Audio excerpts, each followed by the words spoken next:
This is Professor Pelton. This is part 2 of Chapter 2, Section 6. We're going to do quad form factoring or quadratic form factoring. So anything that can fit in a format of a quadratic, but is not necessarily a quadratic, you can use quad form factoring. So if I put an x squared into here, okay, I could get x to the fourth, which is why this first problem will work as a quad form, right?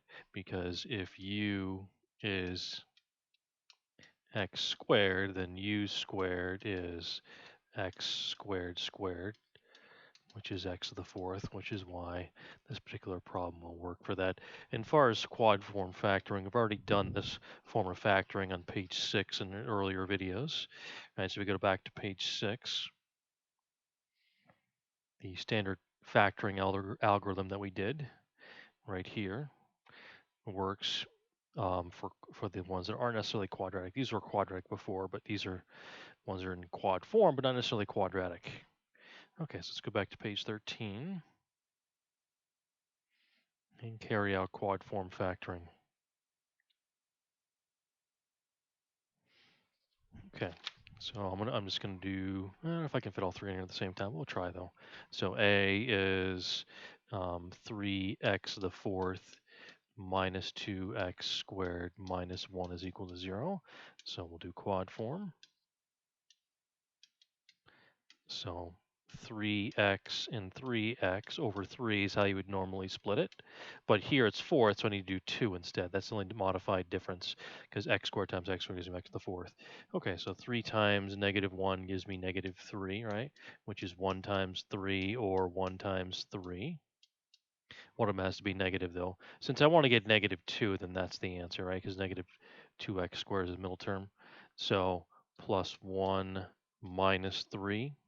Okay, so if I just factor out a 3 in the second binomial, I'll get x squared minus 1, or you can put a 1x squared minus 1 in there if you want.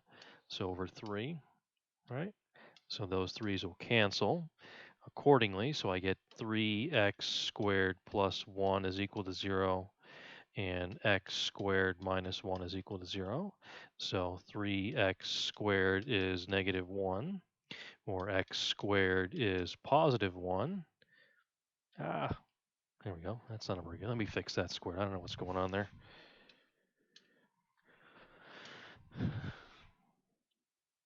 There we go. Okay, so divide by 3, so I get x squared is negative 1/3, or x equals plus or minus root 1 when you square root. Okay, when you square root both sides, right? So if I square root the other side, I'm going to get x equals plus or minus the square root of negative 1/3, which is plus or minus 1 over root 3, and you get an I, because the negative 1 comes out as an I. The square root of 1 is just 1, and you still get the root 3 on the bottom. Okay, so that's fine there. You can rationalize that if you want to by multiplying by root 3 on top and bottom, but I'm not going to bother doing that. So I'm going to get x is equal to plus or minus 1 here. So it looks like I had 4 answers, which makes sense because the original problem is a fourth power problem, right? 4a. Okay. So if I do b, we'll do b here. I have x plus 2 squared plus 11 times x plus 2, and then minus 12. So this is actually a quadratic kind of. But now we have a binomial as the term that we're going to separate. So we're going to use brackets this time. So x plus 2 on the left. And I made these brackets a little bit too big, I think. And x plus 2 on the right is equal to 0. Yeah, I think I made these too big. They're just kind of too big. Let me just shrink these down a little bit. My spacing's not very good. Okay, I get a little extra piece right there, and I think we're good. Okay, so the x plus 2 is equivalent to the x to the fourth power, which was x squared that we split in the previous one, right? Just splitting that first term. And since it's a 1, we don't need to worry about the bottom, right? So you can put it over 1 if you want to, because this is really 1, 1, 1, right? And then 1 times negative 12 is negative 12, right? Which is 1 times 12, 2 times 6, and 3 times 4, correct? Which means one of them has to be negative.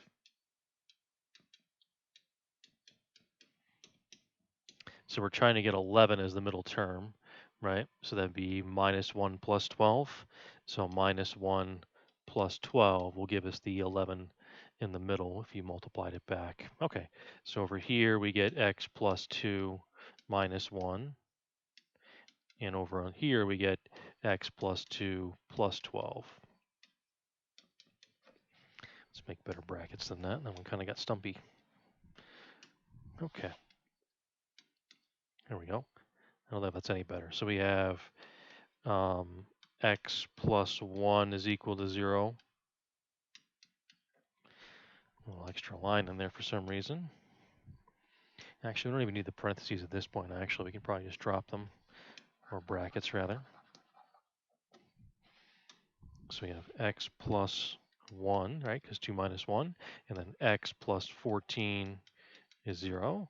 So if I minus 1, x is negative 1. That's fine. And then minus 14 from both sides. X is negative 14. Okay. All right. So higher powers like an A, it's, fourth power. It'll also work with sixth power and eighth power, so on and so forth. And the middle one is a binomial scenario. Okay. And the next one, C, is a grouping strategy. Okay. So we'll do C.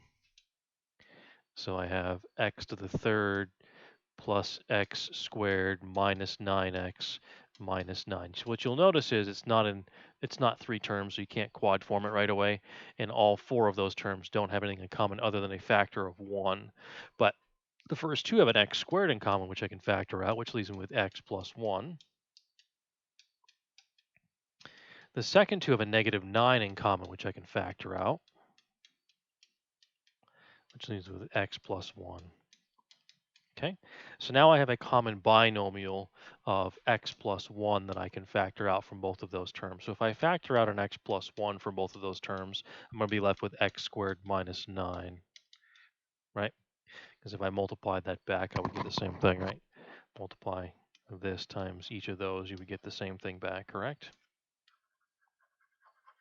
Okay, now I can break this individually. I can go one more time factoring if I want to, and just do x plus 1 and then x plus 3, x minus 3, right?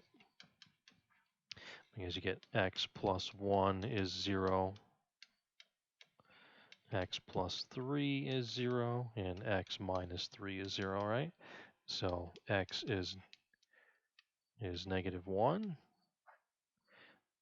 x is negative 3, and x is 3, right? Which makes sense. I have three answers. The original problem is a third power problem, right? Because you have to remember here that this x squared minus 9, if you really think about what that really means, that's x squared plus 0x minus 9, which is why it's x plus 3 and x minus 3. Even if you solved x squared minus 9 individually, you get x squared equals 9, or x equals plus or minus root 9, which is x equals plus or minus 3, right? Which still gives you the same answer as what we had up there, so it really doesn't make any difference as to which way you do it. Okay, pause the video, try the student problems for yourself. Okay, student problems wants three of the same types again.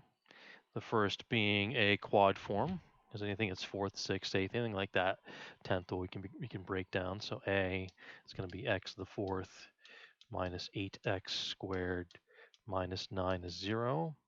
So if I factor this, right, that's a 1, so that's 1x squared, and then divided by 1, which we don't really need. If it was another number besides 1, we'd have to do it. If I multiply that back out, we get x to the fourth. So 1 times negative 9 is negative 9, which is 1 times 9, or 1 times 9, or 3 times 3, right? So I need to get negative 8 in the middle, so clearly this is the one, right? Plus 1 minus 9.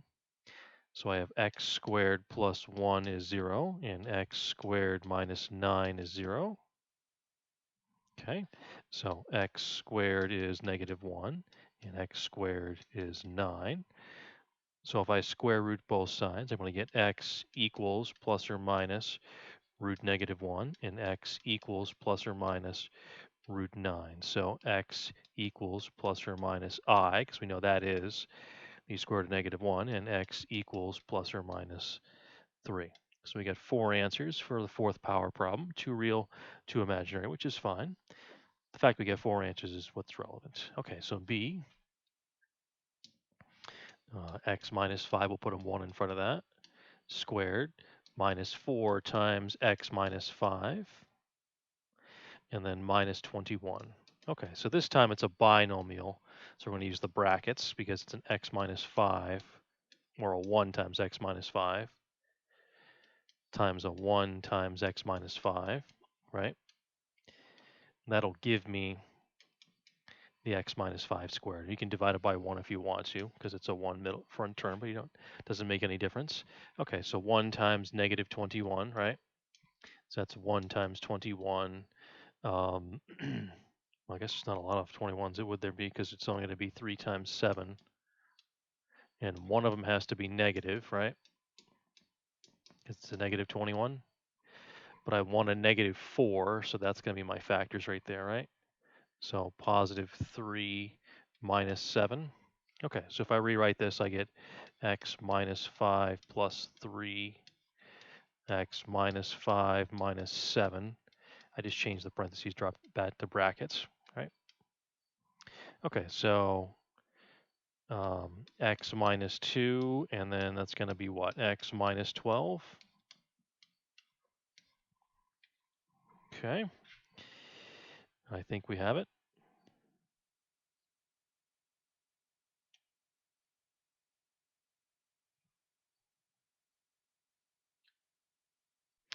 So x minus 2 is 0, and x minus 12 is 0. So x is 2, and x is 12. Okay, and this is actually a quadratic, right? Because it's the second power, so 2 answers actually make sense. Okay, so the last one's a third power, so we should have 3 answers for C, right? So C, we have 4x to the third power plus 6x squared minus 2x minus 3. Okay, so this is not a quad form because there's not 3 terms, there's 4. There's nothing they have all in common except a factor of 1, so I'm using a grouping strategy. So I'm going to take 2x squared out of the first group, which leaves me with 2x plus 3. Okay, that's what the first 2 terms have in common. So the second 2 terms have a negative 1 in common. So 2x squared, 2x plus 3, and those have a negative 1 in common, which leaves me with 2x plus 3. Excuse me, 2x plus 3. Okay, so now I have a common binomial between the 2 terms of a 2x plus 3. So if I factor out a 2x plus 3 common binomial, I'm going to be left with 2x squared minus 1. Okay, and we can stop here and break the individual factors down now. So we get that is equal to 0, and that is equal to 0. So 2x is equal to negative 3, and 2x squared is equal to 1. So x is negative 3 halves. That's a sufficient answer there. There's one answer. And then you have x squared equals 1 half, or x, come on, where's the 1? There we go. X equals plus or minus the square root of 1 half, which is x equals plus or minus 1 over root 2, which is a sufficient answer, right? Because square root of 1 is 1, 2 is a decimal. If you want to rationalize it, right, 1 over root 2, you can multiply by root 2 over root 2, and you get root 2 over 2, right? Because the square root of 4 on the bottom and root 2 on the top. So plus or minus root 2 over 2, right? X equals, right? Or it doesn't matter which one you have. So in trig, you'll need the rationalized form, which is the bottom one. But in right now, the non-rationalized form is fine. Okay. All right, let's go into some. We'll have some extraneous solutions. Actually, the next page. No, that's not the next page. I'm sorry. I'm incorrect on that. These are the rational exponent ones. Because essentially, whatever your exponent is, if it's m over n, you cancel it n over m because they cancel each other essentially. Because you have to think about what the power to power rule. It's a multiply, right? Okay.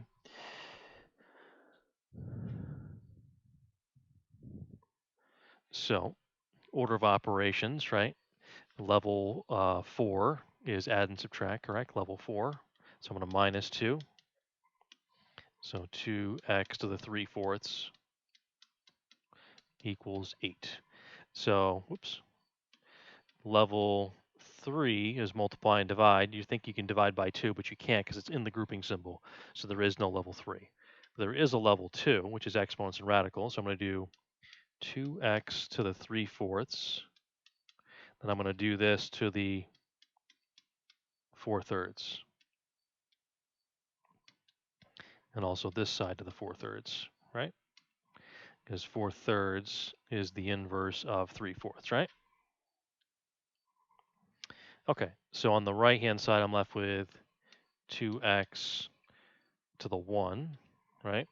Because that gives me 12 over 12 if you think about it, right? So that's really 12 over 12, right? Because it's multiply 3 times 4 and 4 times 3 equals the third root of 8 to the 4th power, right? So over here I get 2x, and over here I get 2 to the 4th power. Make a better 3 than that. I don't really like that 3.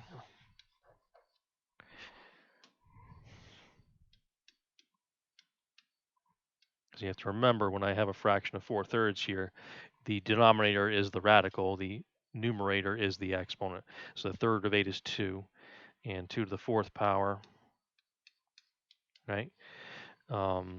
16, correct? Okay, and then level 1 is grouping symbol, so divide by 2, right? X is 8. So this problem had a add subtract step, which is level 4. It did not have any multiplying or dividing because that was inside the grouping symbol. It had a level 2, which is exponents and radicals, so flipping that exponential fraction will do that for you, which is what this section's all about. And it had a level 1, which is the grouping symbol, which I divided out the 2. Okay. All right, let's go to the next one. Level 4 is adding and subtracting. They don't have any of those. Level 3 is multiplying and dividing. There aren't any of those. Level 2 is exponents and radicals. We will do that. So x plus 30 to the 1/2, all the power of 2 over 1. And then x to the second is the same as 2 over 1, right? So that gives me x plus 30, right, equals x squared, okay? Because 2 over 1 cancels 1 over 2, gives you 1, right? So I'm going to get 0 equals x squared minus x minus 30. Since I know there's multiple powers of x here, I know this has to be a factoring problem. So I'm going to move everything to one side of the equation. Move it all to the left, all to the right. I'm going to move it all to the right so I can get a positive leading 1. So when I can factor here, I get 1x over 1. Then I have to do a factor tree for 30, right? So, or negative 30 rather. Because if I think about it, it's 1 times negative 30. So 1 times 30, correct? 1 times 30 again, because one of these has to be negative.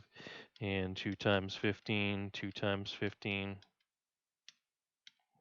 3 times 10, 3 times 10, and then 5 and 6, right? 5 and 6, 5 and 6. Okay, so to think about what do we actually want. The middle term is negative 1, right? So this is actually what we want here. Positive 5, negative 6. So positive 5, negative 6, right?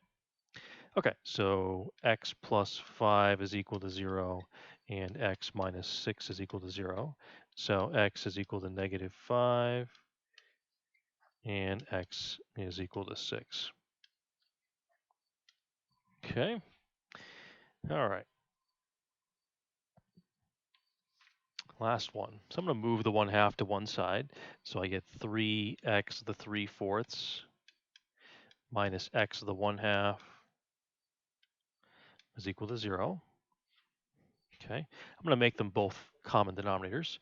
So 3x to the 3/4 minus x to the 2/4, which is equivalent to 1/2. So they're common denominators. So now I have a common 2/4, right? That I can factor out. So if I factor out an x to the 2/4, I'm going to get, let me make a better 2/4 than that. I'm not making good fractions today. 2, I don't know if that's much better. I took out a 2/4. Okay, so that leaves me with 3x to the 1/4 minus 1, right? Okay, so what I really get here is x to the 2/4 equals 0, and 3x to the 1/4 minus 1 is equal to 0. So if I do x more to both sides, oops, I messed that up.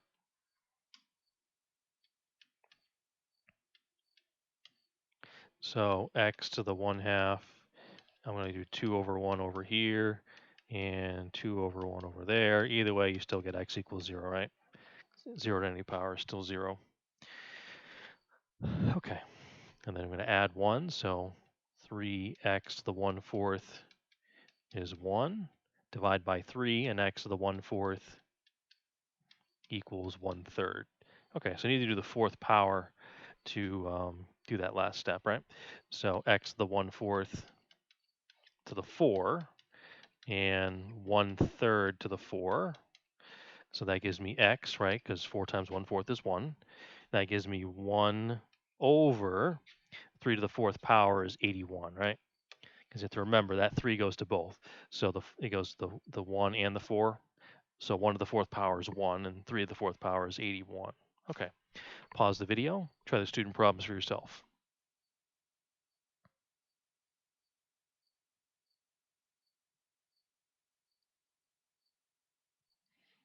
Okay, so it's either these always work out to factoring or isolation method. The first one is x to the singular power, so it's an isolation. So level 4 is adding and subtracting, right? So I'm going to add 3. So 3x to the 1/3 equals -3. Level 3 is multiply and divide, but there isn't one because the 3 is inside the grouping symbol. Level 2 is exponents and radicals. So we have 3x to the 1/3 all to the 3, and then -3 to the 3, right? So that leaves me with 3x over here, because 1/3 of 3 is 1, equals -27, right? So let's just simplify. So level 1, right, that's simplify. Simplify always comes between every single solving step. Level 1 is grouping symbols, right? So if I divide by 3, x equals -9. Okay, and space this well, but that's okay.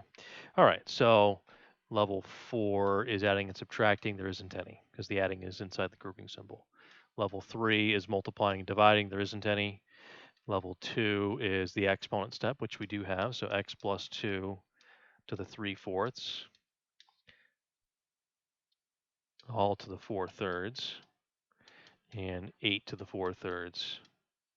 Okay, so that gives me x plus 2 on the left-hand side because 3/4 times 4/3 is 12/12, which is just 1, right?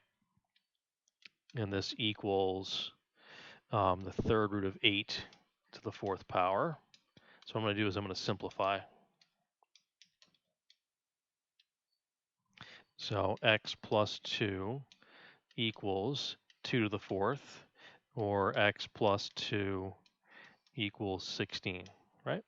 So level 1 is grouping symbol, so I'm going to minus 2. So x equals 14 as our last step. Okay? All right, so both of these are isolation.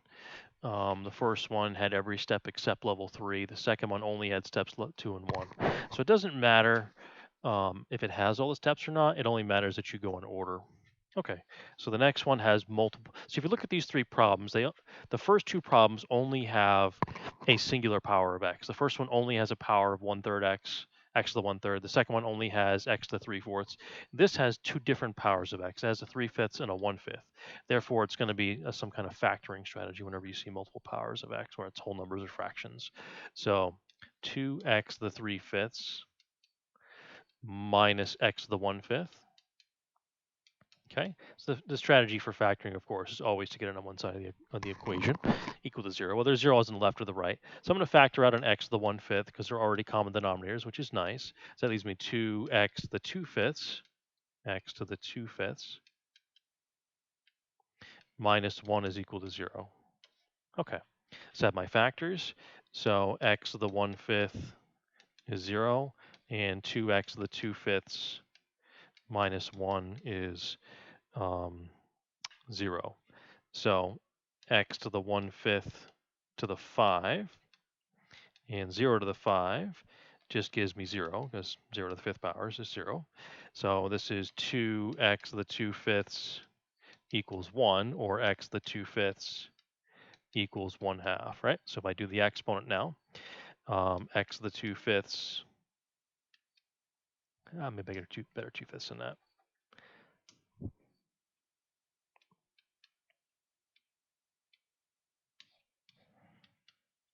5/2, and then 1/2 to the 5/2. Okay. All right, so if I go over here, I'm going to leave myself some room here. I get x equals 1 over 2 to the 5/2. Technically, the 5/2 also goes to the 1, but 1 to any fractional power is still 1, so it's kind of irrelevant when I distribute it. We can make the 5/2 here. Okay. Although if they might want this in radical form. If they do, it's 1 over 2 to the 5th square rooted, right? That's what it really is.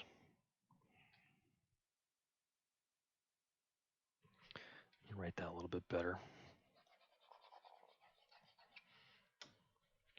1 over 2 to the 5th and square rooted.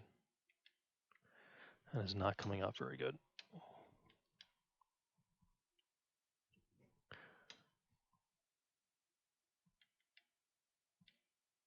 Okay. All right, so if that was the case, it's going to have 1 over the square root of 2, 2, 2, 2, 2, which 2 groups come out, right? So you'd get 1 over 4 root 2, right?